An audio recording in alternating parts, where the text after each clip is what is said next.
ഒന്ന് ഒതുക്കിയിട്ടുകൊണ്ട് അമീർ seat belt മാറ്റിക്കൊണ്ട് പതിയെ കാറിൽ നിന്നും ഇറങ്ങി. ഫോൺ എടുത്തുകൊണ്ട് അമീർ ഒരിക്കൽ കൂടെ കാശിയുടെ നമ്പർ ഡയൽ ചെയ്തു. ആദ്യത്തെ റിങ്ങിൽ തന്നെ അപ്പുറം ഫോൺ ഓണായി. "കാശി, എവിടെയാ?" അമീർ എടുത്തു ചോദിച്ചു. "ദേ ഡോക്ടറെ, ഇങ്ങോട്ട് നോക്ക്." കാശി എതിർവശത്ത് നിന്നും കൈവീശി കാണിച്ചു. അമീർ റോഡിലൂടെ പോയ ഒരു ബൈക്കിൻ്റെ വെളിച്ചത്തിൽ അപ്പുറം നിൽക്കുന്ന കാശിയെ ഒരു വേള കണ്ടു.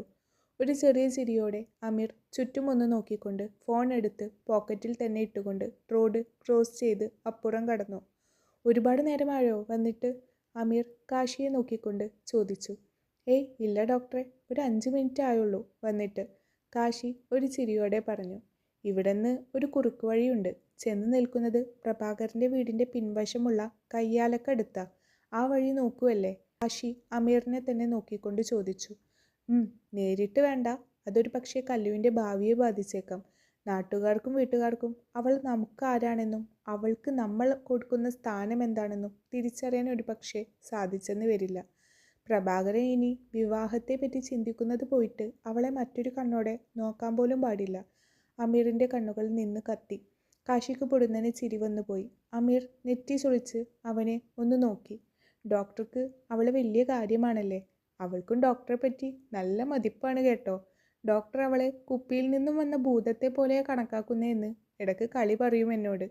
അമീറിൻ്റെ ചുടിയിൽ ഒരു പുഞ്ചിരി വന്ന് നിന്നു. അതിനുമപ്പുറം കണ്ണുകളിൽ ഇരുനിറമുള്ള ഒട്ടും ചമയങ്ങളില്ലാത്ത എണ്ണമയമാർന്ന ഒരു മുഖവും. ഉള്ളിലിങ്ങനെ പ്രണയമല തല്ലുന്ന പോലെ. "ലോകത്തിൻ്റെ ഏതറ്റം വരെയും ഞാൻ പോവും നിന്നെ ഒന്ന് സന്തോഷിച്ച് കാണാൻ. തിരിച്ച് എൻ്റെ സ്നേഹം അംഗീകരിച്ചാലും ഇല്ലെങ്കിലും അമീറിൻ്റെ പ്രണയം നിന്നിൽ തുടങ്ങി നിന്നിൽ അവസാനിക്കും." "ദേ ഡോക്ടറെ, എന്താ പ്ലാൻ?" കാശി ഒരിക്കൽ കൂടെ എടുത്തു ചോദിച്ചു. "പറഞ്ഞല്ലോ, 2 കൊടുക്കണം." "2 ഒതുങ്ങുമോ?" "പ്രഭാകരൻ സഹകരിക്കുകയാണെങ്കിൽ 2 അവസാനിപ്പിക്കാം." "ഇരുട്ടടിയോ അതോ ഇരുട്ടില്ലാത്തടിയോ?" കാശി കണ്ണൊന്ന് ചുരുക്കിക്കൊണ്ട് ചോദിച്ചു. "ഇരുട്ടടി. നേരിട്ട് ചെല്ലാൻ ധൈര്യം പോരാഞ്ഞിട്ടല്ല. വിവാഹം മുടക്കിയതിന് പിന്നിൽ നമ്മളാണെന്നറിഞ്ഞാൽ ശേഖരൻ്റെ ദേഷ്യം മുഴുവൻ കല്യാണിയോടായിരിക്കും. അത് വേണ്ട. പ്രഭാകരൻ തനിയെ ഒഴിഞ്ഞുപോയി എന്ന് തോന്നണം എല്ലാവർക്കും." അമീർ തൻ്റെ ഉള്ളിലുള്ളത് അതുപോലെ തുറന്നു പറഞ്ഞു. "ഡോക്ടറെ, 5-6 മല്ലന്മാരാണ് വീടിന് കാവലുള്ളത്. സൂക്ഷിക്കണം." അമീർ അമർത്തിയൊന്ന് മൂളി. അതിനോടകം അവർ പ്രഭാകരൻ്റെ വീടിൻ്റെ പുറകുവശത്തുള്ള മതിൽക്കെട്ടിനരികെ എത്തിയിരുന്നു. കയ്യാലയ്ക്ക് അരികിൽ നിന്നും ഉള്ളിലേക്കൊന്ന് എത്തി വലിഞ്ഞു നോക്കിയപ്പോഴേ കണ്ടു വീടിന് ഉമ്മറത്ത് കാവൽ നിൽക്കുന്ന ഗുണ്ടകൾ എന്ന് തോന്നിക്കുന്ന ചിലരെ. ഉള്ളിൽ കയറിപ്പറ്റാൻ അല്പം ബുദ്ധിമുട്ടാണ്. കാശി കയ്യിൽ കരുതിയ കറുത്ത തുണി എടുത്തുകൊണ്ട് അമീറിന് കൊടുത്തു. ഇരുവരും പരിസരം ഒന്ന് വീക്ഷിക്കുന്നതിനൊപ്പം തന്നെ തുണി കൊണ്ട് മുഖം മറച്ചു കഴിഞ്ഞിരുന്നു. "കുറച്ച് ദിവസം കിടത്തിയേക്കണം. ആരാ എന്താ എന്നൊന്നൊരു ഊഹം പോലും കിട്ടരുത്. പരസ്പര വിരുദ്ധമായ വാക്കുകൾ പറഞ്ഞു വേണം തല്ലാൻ. വിവാഹത്തെ പറ്റിയോ കല്ലുവിനെ പറ്റിയോ ഒരു വാക്കുപോലും മിണ്ടിയേക്കരുത്." അമീർ കാശിയെ ഒരിക്കൽ കൂടെ ഓർമ്മിപ്പിച്ചു. കാശി മനസ്സിലായെന്ന പോലെ തലയാട്ടി. "ആ കാര്യം ഞാൻ ഏറ്റു." "ഇവിടെ ഇത്രയും നേരമായിട്ടും ആരും കിടന്നിട്ട് പോലുമില്ലല്ലോ." അമീർ അക്ഷമയോടെ സമയം നോക്കി. മൊബൈലിൽ സമയം 2 മണി കഴിഞ്ഞിരിക്കുന്നു. കാശിയും അന്നേരം അത് തന്നെ ഓർക്കുകയായിരുന്നു. ഉള്ളിലെ മുറികളിലെ ഒരു വെട്ടം പോലും അണഞ്ഞിട്ടില്ല.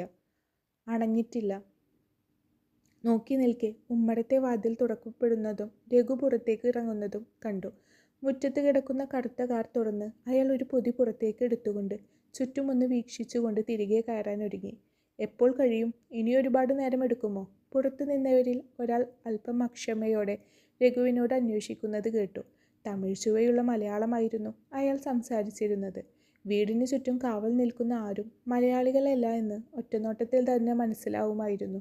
"അരമണിക്കൂർ കൂടെ," രഘു അല്പം ഗൗരവത്തോടെ പറഞ്ഞുകൊണ്ട് ഉള്ളിലേക്ക് വലിഞ്ഞു. അവരെ തന്നെ സൂക്ഷ്മം വീക്ഷിച്ചിരുന്ന അമീറിൻ്റെ കണ്ണുകൾ ഒന്ന് ചുരുങ്ങി. ചുവന്ന ഒറ്റമുണ്ടായിരുന്നു രഘുവിൻ്റെ വേഷം. കൂടെ ദേഹമൊട്ടാകെ ഭസ്മം വെച്ച് തേച്ചു പിടിപ്പിച്ചിരിക്കുന്നു. പൊടുന്നനെ മുകളിലത്തെ മുറിയിൽ കത്തുന്ന ചുവന്ന വെട്ടത്തിലേക്ക് അവൻ്റെ കണ്ണുകൾ പാഞ്ഞു. "കാശി, വാ."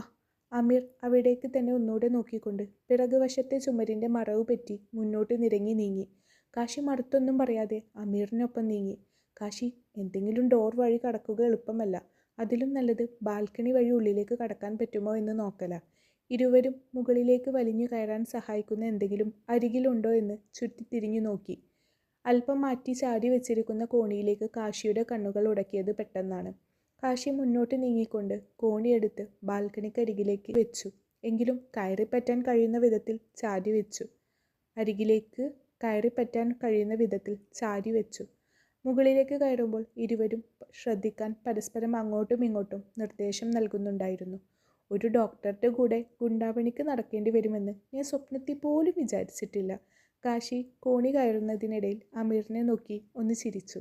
ഗുണ്ടാപണിക്ക് നടന്നതിന് പിടിച്ച് MBBS ചേർത്തതാ എന്നെ. അമീർ തിരിച്ചും ഒന്ന് ചിരിച്ചു. അതെനിക്ക് തോന്നിയായിരുന്നു. ഡോക്ടറെ വാക്കിലും നോക്കിലൊക്കെ ഒരു മൂർച്ചയുണ്ട്. ആ ചെറുക്കനിട്ട് പൊട്ടിച്ച അടി ദേ ഇപ്പോഴും എൻ്റെ രോമം എഴുന്നേറ്റ് നിൽക്കുക. കാശി വാചാലനായി. മറുപടിയായി അമീർ ഒന്ന് ചിരിച്ചു. ബാൽക്കണിയിൽ നിന്നുമുള്ള വാതിൽ അകത്തു നിന്നും ലോക്ക് ചെയ്തിരിക്കുന്നത് കണ്ട് ഇനി എന്ത് എന്നൊരു ചിന്ത രണ്ടുപേരിലും നിറഞ്ഞു നിന്നു. കാശി, നീ അത് കണ്ടോ? തൊട്ടപ്പുറമുള്ള ജനലിലേക്ക് വിരൽ ചൂണ്ടി അമീർ അടക്കത്തിൽ ചോദിച്ചുകൊണ്ട് കാശിക്ക് അരികിലേക്ക് നീങ്ങി നിന്നു. കാശി അമീർ ചൂണ്ടിയ വശത്തേക്ക് തന്നെ നോക്കി. അവൻ്റെ കണ്ണുകൾ കുറുകി. ആ മുറിയിൽ നിന്നും മാത്രം ഒരു ചുവന്ന ലൈറ്റ്. അതിൻ്റെ കൂടെ ആരുടെയൊക്കെയോ അടക്കി പിടിച്ചുള്ള സംസാരവും. ബാൽക്കണിക്കരികിലൂടെ നിരങ്ങി അപ്പുറത്തെ മുറിയിലെ ജനാലക്കരികിലേക്ക് പതുങ്ങി നീങ്ങവേ കാശിയുടെ കാലൊന്ന് ഇടറിയത് പെട്ടെന്നായിരുന്നു. അമീർ ഒരു കൈകൊണ്ട് ബാലൻസ് ചെയ്തുകൊണ്ട് പൊടുന്നനെ മറുകൈ കൊണ്ട് കാശിയെ താങ്ങി. സൂക്ഷിച്ച്! അമീർ ഒരിക്കൽ കൂടെ മുന്നറിയിപ്പ് നൽകി. ജനലിനുള്ളിലൂടെ അകത്തേക്ക് നോക്കിയ കാശിയുടെ കണ്ണുകൾ ഒരു നിമിഷം മിഴിഞ്ഞുപോയി. തങ്ങൾ കണ്ടതും കേട്ടതും ഒന്നുമല്ല പ്രതാപൻ എന്ന് ആ നിമിഷം കാശി തിരിച്ചറിയുകയായിരുന്നു. ഉമിനീർ വിലങ്ങിക്കൊണ്ട് അവൻ അമീറിനെ ഒന്ന് തിരിഞ്ഞു നോക്കി. പക്ഷേ പ്രതീക്ഷിച്ചതെന്തോ കണ്ട ഭാവമായിരുന്നു അമീറിൻ്റെ കണ്ണുകളിൽ. മുന്നിൽ കണ്ട കാഴ്ച കാശിക്ക് ഉൾക്കൊള്ളാൻ കഴിയുന്നതിനും അപ്പുറമായിരുന്നു. വിശാലമായ ഒരു മുറി, ഒട്ടാകെ കളം വരച്ചിട്ടുണ്ട്. രഘുവും പ്രതാപനും കണ്ണുകൾ അടച്ചുകൊണ്ട് തൊഴുകൈകളോടെ ഇരിക്കുന്നുണ്ട്. മുന്നിൽ ആളുന്ന തീയിലേക്ക് ഭസ്മം വിതറിക്കൊണ്ട് ഉറക്കെ മന്ത്രങ്ങൾ ചൊല്ലി ആരോ ഒരാൾ പുറംതിരിഞ്ഞിരിപ്പുണ്ട്. അതിലുമെല്ലാം കൂടുതൽ ഞെട്ടിപ്പിക്കുന്ന ആ കാഴ്ച, അവർക്ക് മുന്നിൽ മലർന്നു കിടക്കുന്ന ഒരു പെൺകുട്ടി. ബോധമുണ്ടോ മരിച്ചോ എന്നൊറ്റ നോട്ടത്തിൽ തിരിച്ചറിയുന്നു പോലുമില്ല. ഇത്രയും ഉച്ചത്തിൽ മണിയടി ശബ്ദവും അയാളുടെ മന്ത്രോച്ചാരണവും കേട്ടിട്ടുമൊന്നും ആ പെൺകുട്ടിക്ക് ഒരു അനക്കവുമില്ല. കണ്ണൊന്ന് വെട്ടി തുറക്കാൻ ശ്രമിക്കുന്നത് കൂടെയില്ല. എതിരെ തിരിഞ്ഞു നിൽക്കുന്ന ആളുടെ മുഖം വ്യക്തമായില്ലെങ്കിലും രഘുവിൻ്റെ വായിൽ നിന്നും വീണ ഒരു പേര് അമീറിൻ്റെ ഓർമ്മകളിൽ വന്നു നിന്നു. സ്വാമി ദയാനന്ദ. അയാൾ ആരാണ്? എന്തായിരിക്കും അയാളുടെ ഉദ്ദേശം? അമീറിൻ്റെ ചിന്തകൾക്ക് ചൂടുപിടിച്ചു. ഇവിടെ തുടങ്ങണം. മുന്നിൽ നടക്കുന്ന അക്രമം എങ്ങനെ തടയണമെന്ന് തിരിച്ചറിയാൻ കഴിയാതെ കുഴഞ്ഞുപോയി കാശിയും അമീറും. ഒട്ടൊരു നേരത്തിന് ശേഷം അയാൾ അല്പം ചെരിഞ്ഞുകൊണ്ട് ഒരു തളികയിലെ പാത്രം അയാൾക്ക് നേരെ നീട്ടിവെച്ചു. ആ അരണ്ട വെളിച്ചത്തിൽ ഒരേ ഒരു വട്ടം മാത്രമേ കണ്ടുവെങ്കിലും കാശി കൃത്യമായി അയാളെ തിരിച്ചറിഞ്ഞിരുന്നു. ഡോക്ടറെ, ഇറങ്ങ്, വേഗം താഴെ ഇറങ്ങ്! അവൻ വെപ്രാളപ്പെട്ടു. എന്താ കാശി? ഇതുവരെ കാണാത്ത അവൻ്റെ വെപ്രാളം നോക്കിക്കൊണ്ട് അമീർ നെറ്റിച്ചൊടിച്ചുകൊണ്ട് അടക്കത്തിൽ ചോദിച്ചു. സാർ, വലിയ അപകടമാണ്. നമ്മൾ പ്രതീക്ഷിക്കുന്നതിനേക്കാൾ വലിയ അപകടത്തിലാണ് കല്ല് വന്ന് ചാടിയിരിക്കുന്നത്. ഡോക്ടർ ഇറങ്ങ്, അവന്മാരുടെ കൈ ഇപ്പോൾ ചെന്ന് ചാടിയ കഴിഞ്ഞു. പറയുന്നതിനൊപ്പം തന്നെ കാശി വേഗത്തിൽ ബാൽക്കണിയിലേക്ക് കയറിയിരുന്നു. വേഗം വാ! അവൻ ചുറ്റുമൊന്ന് നോക്കിക്കൊണ്ട് അമീറിന് നേരെ കൈനീട്ടി. അമീർ മറുത്തൊന്നും ചിന്തിക്കാതെ വേഗത്തിൽ അപ്പുറം കടന്നു. ഇതുവരെ തന്നേക്കാൾ ആവേശത്തിൽ തൻ്റെ കൂടെ കൂടിയവനാണ്. അങ്ങനെ ഒരുവൻ ഭയപ്പെടണമെന്നുണ്ടെങ്കിൽ പേടിക്കേണ്ടത് എന്തോ ഉണ്ട് എന്ന് അമീറിന് തീർച്ചയായിരുന്നു. പക്ഷെ അന്നേരവും അവൻ്റെ ചിന്ത ഒട്ടാകെ ചലനമറ്റ് ബോധം മറഞ്ഞ് ഉള്ളിൽ കിടക്കുന്ന പെൺകുട്ടിയെ പറ്റിയായിരുന്നു. ആരായിരിക്കും അവൾ എന്നൊരു വലിയ ചോദ്യം. കണ്ടിട്ടും കാണാതെ പോകുന്നത് എങ്ങനെ? ഏകദേശം കല്ലുവിൻ്റെ പ്രായം തോന്നിക്കുന്ന ഒരുവൾ. ചതിക്കപ്പെട്ടതായിരിക്കുമോ അവൾ? അമീറിൻ്റെ ഉള്ളിൽ ആകെ കലങ്ങി മറിഞ്ഞുകൊണ്ടിരുന്നു. കാശി, ഉള്ളിലൊരു പെൺകുട്ടിയുണ്ട്. നീ കണ്ടില്ലേ? അമീർ അന്നേരം കല്ലുവിനെ പോലും ആലോചിച്ചിരുന്നില്ല. വന്നത് എന്തിനാണെന്ന് പോലും മറന്നു. മുന്നിൽ ആ പെൺകുട്ടി മാത്രം. എങ്ങനെ അവളെ രക്ഷപ്പെടുത്തണമെന്നും. ഡോക്ടറെ, എനിക്കറിയാം അയാളെ, ഒരു പതർച്ചയോടുകൂടെ പറയുന്ന കാശിയെ അമീർ ഉറ്റുനോക്കി. കാശിയുടെ ഓർമ്മകൾ 3 കൊല്ലം മുന്നേയുള്ള ഒരു ദിവസത്തിൽ എത്തി നിന്നു. അന്ന് അമ്മക്ക് സുഖമില്ലാതെ ആശുപത്രിയിൽ നിൽക്കേണ്ടി വന്ന ദിവസം. ഡോക്ടറെ കണ്ട് അമ്മയുടെ കാര്യങ്ങൾ അത്രയും സംസാരിച്ച് മുറിവിട്ടിറങ്ങുമ്പോൾ തൊട്ടപ്പുറമുള്ള വാർഡിൽ നിന്നും അലറി വിളിച്ചുകൊണ്ട് ഓടി വന്ന ഒരു പെൺകുട്ടി. അവളുടെ പരിഭ്രാന്തി നിറഞ്ഞ കുഞ്ഞുമുഖവും തുടരെ ചലിച്ചുകൊണ്ടിരിക്കുന്ന കൃഷ്ണമണികളുമെല്ലാം കാശിയുടെ കണ്ണുകളിൽ ഇന്നലെ കണ്ടെന്ന പോലെ മിന്നി വന്നു. മകളുടെ അവസ്ഥയിൽ നിസ്സഹായനയായി നിൽക്കുന്ന ഒരച്ഛൻ്റെ നിഴൽ രൂപം.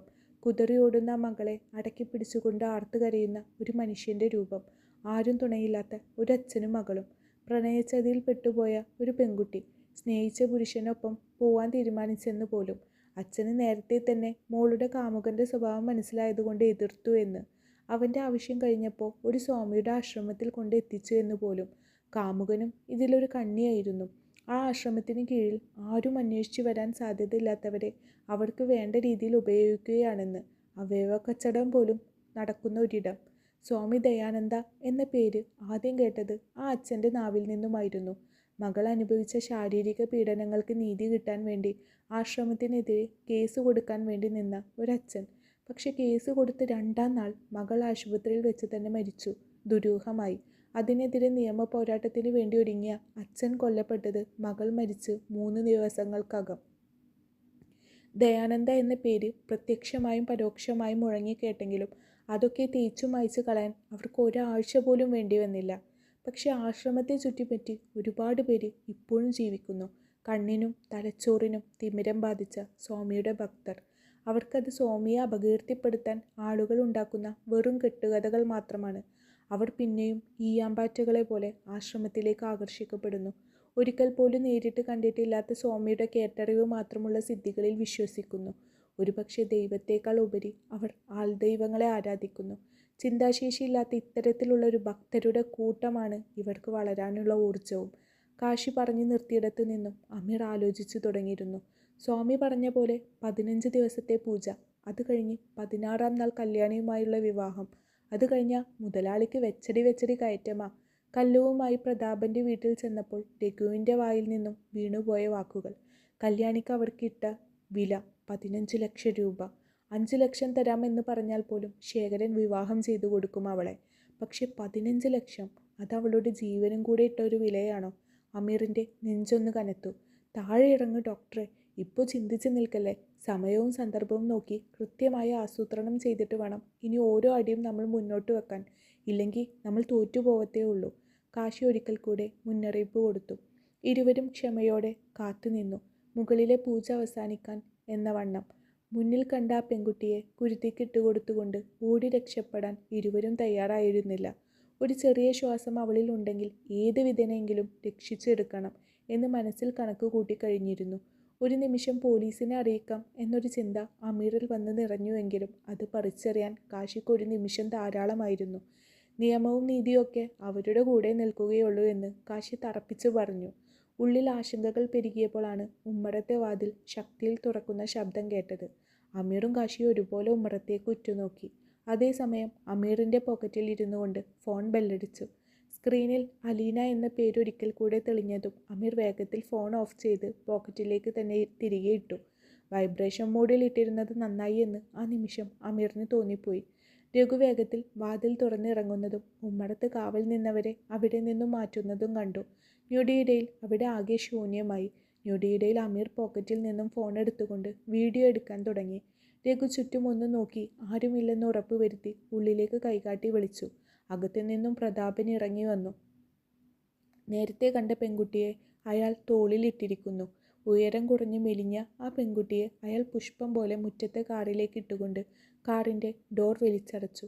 തൊട്ടുപുറകെ സ്വാമി ഇറങ്ങി വരുന്നത് കണ്ടു. കാശിയും അമീറും ശ്വാസം അടക്കിക്കൊണ്ട് അവരെ ഉറ്റുനോക്കി. കാറിൻ്റെ ഉള്ളിലേക്ക് കയറ്റും നേരം ആ പെൺകുട്ടിയുടെ ദേഹം ഒന്ന് വിറച്ചതും കൺപോളകൾ ഒന്ന് ചലിക്കാൻ ആഞ്ഞതും വ്യക്തമായി തന്നെ കാശിയുടെ കണ്ണുകൾ വട്ടം പിടിച്ചു കഴിഞ്ഞിരുന്നു. ജീവനുണ്ട് ഡോക്ടറെ. കാശി അടക്കി പിടിച്ച ശബ്ദത്തിൽ അമീറിനെ ഉറ്റുനോക്കി. അമീർ ഒന്ന് അമർത്തി മൂളി. അന്നേരവും അമീറിൻ്റെ ഉള്ളിൽ ആ പെൺകുട്ടിയെ എങ്ങനെ രക്ഷപ്പെടുത്തണം എന്ന് മാത്രമായിരുന്നു ചിന്ത. അയാൾ വണ്ടിയിലേക്ക് കയറി, ഒപ്പം ഒരു സഹായിയും. ഇന്നത്തെ പൂജ തടസ്സങ്ങളൊന്നുമില്ലാതെ കഴിഞ്ഞു. ഇനി ഞാൻ പറഞ്ഞതൊക്കെ ഓർമ്മയുണ്ടല്ലോ. 16-ാം നാൾ ഒരു കന്യക വേണം പൂജക്ക്. അതും താൻ താലി കെട്ടുന്ന ഉത്രം നക്ഷത്രത്തിൽ പിറന്ന ഒരുവൾ. കേട്ടല്ലോ? അത് നടന്നില്ലെങ്കിൽ പിന്നെ ഇതുവരെ ചെയ്ത പൂജക്ക് ഒന്നും ബലം കാണില്ല. സ്വാമി പ്രതാപന് നിർദ്ദേശങ്ങൾ കൊടുക്കുന്നത് കേട്ടു. ഇല്ല സ്വാമി, എല്ലാതും പറഞ്ഞ പോലെ ഉറപ്പിച്ചു വെച്ചിട്ടുണ്ട്. എന്ത് വില കൊടുത്തും അന്ന് പൂജ നടന്നിരിക്കും. പ്രതാപൻ ഭവ്യതയോടെ സ്വാമിക്ക് അരികിലേക്ക് ചേർന്ന് നിന്നുകൊണ്ട് പറഞ്ഞു. അയാൾ ഒന്ന് മൂളിക്കൊണ്ട് അടുത്തിരിക്കുന്ന സഹായിയോട് വണ്ടി എടുത്തോളാൻ പറയുന്നത് കേട്ടു. കാർ ആ വലിയ ഗേറ്റും കടന്ന് മുന്നോട്ട് നീങ്ങി. അമീറും കാശിയും ഒരുപോലെ വെപ്രാളപ്പെട്ടു. ഇപ്പോൾ അവരെ പിന്തുടർന്നു പോയാലേ ആ പെൺകുട്ടിയെ നമുക്ക് രക്ഷിക്കാൻ കഴിയൂ. ഒട്ടും വൈകിക്കൂടാ. അമീർ കാശിയെ തന്നെ നോക്കിക്കൊണ്ട് അവൻ്റെ അഭിപ്രായത്തിന് അക്ഷമയോടെ കാത്തുനിന്നു. ഡോക്ടർ വാ. കാശി ഒട്ടും മടിച്ചു നിൽക്കാതെ മുന്നോട്ട് പാഞ്ഞു. പിന്നാലെ അമീറും. എൻ്റെ ബൈക്കിൽ പോകാൻ ഡോക്ടറെ, കാർ എടുക്കണ്ട. കാശി വേഗത്തിൽ ബൈക്കിലേക്ക് കയറി. ബൈക്ക് സ്റ്റാർട്ട് ചെയ്തു. അമീർ പൊടുന്നനെ കാശിയുടെ കയ്യിൽ കയറി പിടിച്ചു. നെറ്റി ചൊളിച്ചുകൊണ്ട് അമീർ പിടിച്ച കൈയിലേക്കും അമീറിൻ്റെ മുഖത്തേക്കും കാശി മാറി മാറി നോക്കി. അപകടത്തിലേക്കാണ് കാശി ചെന്ന് കയറുന്നത്, വലിയ അപകടത്തിലേക്ക്. വീട്ടിൽ അമ്മ തനിച്ചല്ലേ, നീയല്ലേ അവരുടെ ആകെ ഒരു പ്രതീക്ഷ. മുന്നോട്ടിറങ്ങിയ ഒരുപക്ഷെ നമ്മൾ വലിയ വില കൊടുക്കേണ്ടി വരും. വേണ്ടപ്പെട്ടവരുടെ ജീവൻ വെച്ച് വിലപേശലുകൾ അടക്കം ഉണ്ടായേക്കാം. നിനക്ക് ഈ നിമിഷം തിരിഞ്ഞു നടക്കാം. ഇനി ഈ കളിയിൽ ഞാൻ മാത്രം മതി. അമീർ ഗൗരവത്തോടെ പറഞ്ഞു നിർത്തിക്കൊണ്ട് കാശിയെ തന്നെ നോക്കി. പക്ഷെ ഒട്ടും പ്രതീക്ഷിക്കാതെ കാശിയുടെ ചുണ്ടിൽ ഒരു ചെറിയ ചിരി വന്ന് നിറഞ്ഞു. അമീർ അത് കാണെ കൗതുകം പൂണ്ടു. എൻ്റെ അമ്മയെ ഡോക്ടർക്ക് അറിയാത്തതുകൊണ്ടാണ്. കൺമുന്നിൽ ഇത്രയും വലിയൊരു അതിക്രമം കണ്ടിട്ട് മിണ്ടാതെ വീട്ടിലോട്ട് കയറി ചെന്നാൽ എൻ്റെ അമ്മ പച്ചവെള്ളം തരത്തില്ല ഡോക്ടറെ. മീശയും വെച്ച് നടക്കാൻ നാണമില്ലേടാ എന്നുപോലും വേണമെങ്കിൽ ചോദിച്ചു കളയും.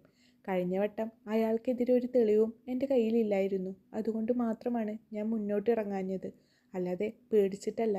കാശിയുടെ വാക്കുകൾ അവസാനിക്കുന്നിടത്ത് അമീർ ചെറിയൊരു ചിരിയോടെ അവൻ്റെ ബൈക്കിൻ്റെ പുറകിലേക്ക് കയറിയിരുന്നു. പിന്നെ കല്ലുവിനെ ഡോക്ടർ കാണുന്നതിന് മുന്നേ ഞാൻ കാണാൻ തുടങ്ങിയതാണ്. ഇന്നേ വരെ അവൾ എനിക്ക് ആരാണെന്ന് എനിക്ക് പോലും മനസ്സിലായിട്ടില്ല. എനിക്ക് അവളെ അത്ര ഇഷ്ടമാണ്, എൻ്റെ കൂടപ്പറപ്പിനെ പോലെ.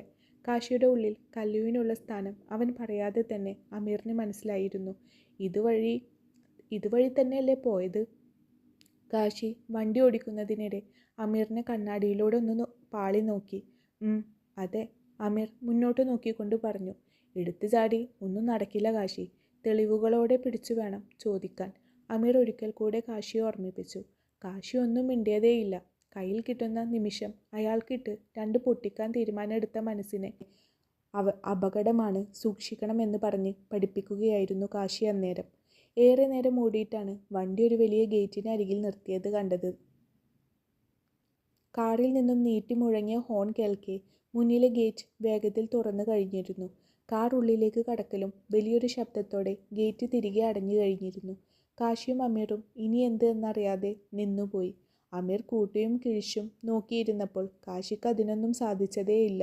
ബുദ്ധി അപകടം എന്ന് മുന്നറിയിപ്പ് നൽകിയപ്പോഴും ഹൃദയം നോക്കി നിൽക്കാതെ എന്തെങ്കിലും ചെയ്യാൻ മുറുമുറുത്തുകൊണ്ടിരുന്നു. ഡോക്ടറെ, ഇപ്പോൾ ആ കുട്ടിക്ക് ജീവനുണ്ട്, എനിക്കത് ഉറപ്പാണ്. പക്ഷെ ഇനി അതുണ്ടായിക്കൊള്ളണമെന്നില്ല. നമ്മൾ ചിന്തിച്ചു നിൽക്കുന്ന ഓരോ നിമിഷവും ആ പെൺകുട്ടിയുടെ ജീവിത അപകടത്തിലാണ്. കാശി അമീറിനെ ഒരിക്കൽ കൂടെ ഓർമ്മിപ്പിച്ചു.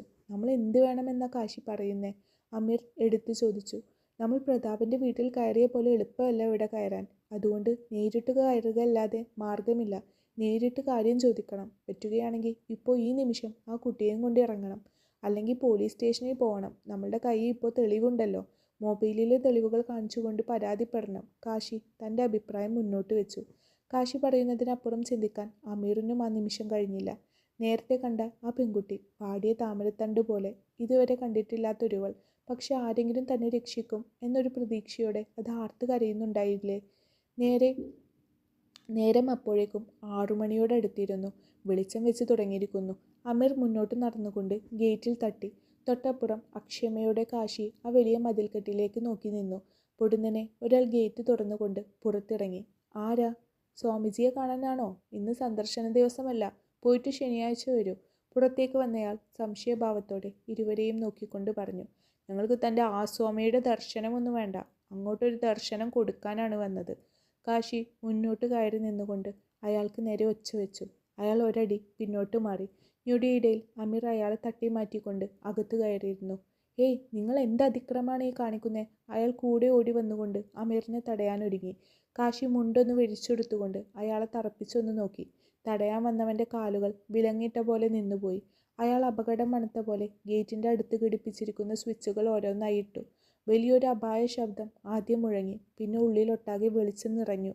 കണ്ടാൽ ഒരാശ്രമത്തിൻ്റെ പോലെ തോന്നിക്കുമെങ്കിലും ആ ചുമരുകൾക്കിടയിൽ പോലും വല്ലാത്തൊരു നിഗൂഢത ഒളിഞ്ഞു കിടക്കുന്ന പോലെ അമീറിന് തോന്നി തുടങ്ങിയിരുന്നു. പൊടുന്നനെ 1-2 പേർ ആശ്രമത്തിൻ്റെ ഉള്ളിൽ നിന്നും ഇറങ്ങി വന്നു. വേഷവിധാനത്തിൽ അവർ ശാന്തമായി കാണപ്പെട്ടുവെങ്കിലും ക്രൂരമായൊരു മറുവശം അവർക്കുണ്ടെന്ന് ഒറ്റ നോട്ടത്തിൽ അമീറിന് മനസ്സിലായിരുന്നു. ആരാ? എന്തു വേണം? ഒരാൾ മുന്നോട്ട് വന്നുകൊണ്ട് അമീറിനെ ഒന്ന് ചൊഴിഞ്ഞു നോക്കി. ഇവിടേക്ക് ഇപ്പോൾ നിങ്ങളുടെ സ്വാമിജി കാറിൽ ഇട്ടുകൊണ്ട് വന്ന ഒരുത്തിയില്ലേ, അവൾ എൻ്റെ പെങ്ങളാണ്. മറുപടി പറഞ്ഞത് കാശിയായിരുന്നു. മുന്നിൽ നിന്നവൻ്റെ മുഖം മാറുന്നതും അയാൾ എന്തോ മനസ്സിൽ ആസൂത്രണം ചെയ്യുന്ന പോലെയും കാശിക്ക് തോന്നി. നിങ്ങൾക്ക് തെറ്റുപറ്റിയതാവും, ഇവിടെ അങ്ങനെ ആരുമില്ല. അയാൾ ഒട്ടും പതർച്ചയില്ലാതെ പറഞ്ഞു നിർത്തി.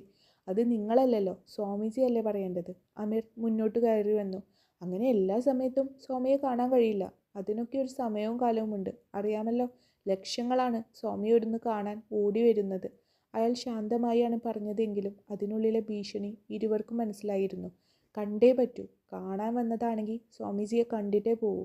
നേരത്തെ റെക്കോർഡ് ചെയ്തു വെച്ച വീഡിയോ അയാൾക്ക് നേരെ നീട്ടിപ്പിടിച്ചുകൊണ്ട് അമീർ ശാന്തമായി പറഞ്ഞു. അയാളുടെ കണ്ണുകൾ ഒന്ന് പിടയുന്നതും തിരികെ അതിശയത്തോടെ ഒരു നോട്ടം അമീറിന് നേരെ നീളുന്നതും കാശി നോക്കി നിന്നു. അപ്പോൾ എങ്ങനെ കാര്യങ്ങൾ? സ്വാമിജിക്ക് ഇപ്പോൾ ദർശനം തരാൻ ഉദ്ദേശമുണ്ടോ ആവോ? കാശി ഒരു ചെറിയ ചിരിയോടെ നെഞ്ചിൽ കൈകൾ കെട്ടി നിന്നു. അയാൾ ഒരു നിമിഷം ഒന്ന് ആലോചിച്ച ശേഷം തിടുക്കപ്പെട്ട് ഉള്ളിലേക്ക് കയറിപ്പോയി. അല്പനേരം കൊണ്ട് പുറത്തേക്ക് ഇറങ്ങിയ അയാൾക്കൊപ്പം ദയാനന്ദയും ഉണ്ടായിരുന്നു. അയാളുടെ മുറുകിയ മുഖവും ഒപ്പം ചൂഴ്ന്നു പിടിച്ചുള്ള നോട്ടവും ഇരുവരിലും തെന്നി വീണുകൊണ്ടിരുന്നു. പുതിയ ശത്രുക്കൾ. ഇതുവരെ കാണാത്ത രണ്ടുപേരെ കാണെ അയാളുടെ ചുണ്ടുകൾ പതിയെ പിറുപിറുത്തു.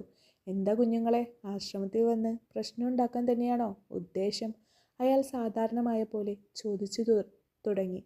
ഞങ്ങൾ വെറുതെ വന്നതല്ല എന്ന് സ്വാമിക്കറിയാമല്ലോ. ഞങ്ങളുടെ വരവിൻ്റെ ഉദ്ദേശമൊന്നും ദിവ്യദൃഷ്ടിയിൽ അറിയാൻ പറ്റിയില്ലേ സ്വാമി? കാശിയിൽ തികഞ്ഞ പരിഹാസം. നല്ല നിലക്ക് കൊണ്ടു നടക്കുന്ന ഒരു ആശ്രമമാണ് ഇവിടം. ശത്രുക്കൾ ഒരുപാടുണ്ട് കുഞ്ഞേ. ആശ്രമത്തെ അപകീർത്തിപ്പെടുത്തുവാൻ ഇഷ്ടംപോലെ ആളുകളുണ്ട്. അതൊക്കെ തീർപ്പാക്കാൻ നിന്നാൽ അതിനേ സമയം കാണുകയുള്ളൂ. ഞങ്ങൾ അങ്ങനെ കണ്ടതും കേട്ടതും വേർതിരിക്കാതെ ആശ്രമത്തെ മോശപ്പെടുത്താൻ ഇറങ്ങിയതല്ല. വ്യക്തമായ തെളിവുകളുണ്ട്. കാണണോ? അമീർ ഒരിക്കൽ കൂടെ ഫോണിലെ വീഡിയോ എടുത്തുകൊണ്ട് അയാൾക്ക് നേരെ നീട്ടിപ്പിടിച്ചു. എവിടെയാ പെൺകുട്ടി, എവിടെ? അമീറിൻ്റെ കണ്ണുകളിൽ കനലെരിഞ്ഞു. ആഹാ, അപ്പോൾ കുഞ്ഞുങ്ങളെല്ലാം അറിഞ്ഞു വെച്ചുകൊണ്ടുള്ള വരവാണ്. അയാളിൽ ക്രൂരമായൊരു ചിരി വന്ന് നിറഞ്ഞു. ജീവിച്ചു തുടങ്ങിയതല്ലേ ഉള്ളൂ മക്കളെ. യുവത്വത്തിൽ പൊലിഞ്ഞു പോകുന്നത് ഏറെ കഷ്ടമാണ്. ഒന്നുമില്ലെങ്കിലും നിങ്ങളുടെ വീട്ടുകാരെങ്ങനെ സഹിക്കും അത്? ചിന്തിച്ചു നോക്ക്. സ്വാമി പതിയെ പറഞ്ഞു. മര്യാദക്ക് വന്ന വഴി തിരിച്ചു വിട്ടോ, അതാ നല്ലത്. സ്വാമിജിക്ക് പുറകിൽ നിന്നവൻ അവർക്ക് നേരെ ചീറി. ഞൊടിയിടയിൽ കാശിയുടെ കൈ അയാളുടെ കർണം പുകച്ചുകൊണ്ട് തെന്നി മാറിയിരുന്നു. അടുത്ത നിമിഷം പിറകിലെ ഗേറ്റ് വലിച്ചടക്കപ്പെട്ടിരുന്നു. പുറകിലെ ശബ്ദത്തിൽ അമീറും കാശിയും തിരിഞ്ഞൊന്ന് നോക്കി. ഉന്മൂലന സിദ്ധാന്തം. ദയാനന്ദയുടെ ചുണ്ടുകൾ പതിയെ പിറുപിറുത്തു. തുടരും സൂര്യകാന്തി. നിങ്ങളുടെ അഭിപ്രായങ്ങൾ കമൻറ്റ് ബോക്സിൽ അറിയിക്കുക. അതുപോലെ വീഡിയോ ഒന്ന് ലൈക്ക് ചെയ്തേക്കണേ. Thank you.